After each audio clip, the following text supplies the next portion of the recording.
So, what does it mean that we are made in God's image? This is something that we teach our children and should teach our children. It's what the Bible tells us. But they might ask, what does that really mean?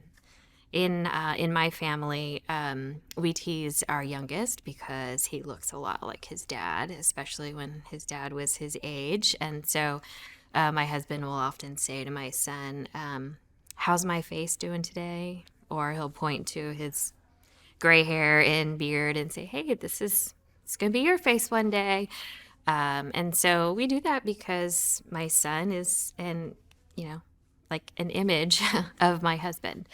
And so in a similar way, we were created as God's image bearers. We don't look like him because he's a spirit and he doesn't have a body like man.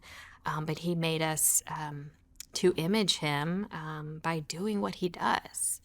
And while we aren't God and we don't have all of his characteristics, such as we can't be everywhere all at once, and we aren't all powerful, and we can't know all things, there are certain characteristics about him that he's given to us, such as we're creators.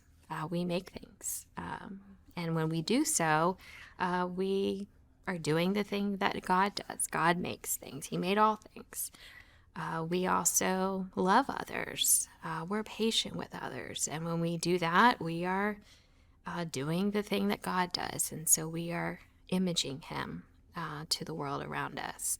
And there's a lot of ways in which we image God. I often taught my own children by looking outside at the moon at night. It's this big round white ball in the sky, but it's a rock. It doesn't have any light of its own. The bright light that we see is it reflecting the light from the sun, and that in that way it's imaging the sun to us, and so that's how we see that light.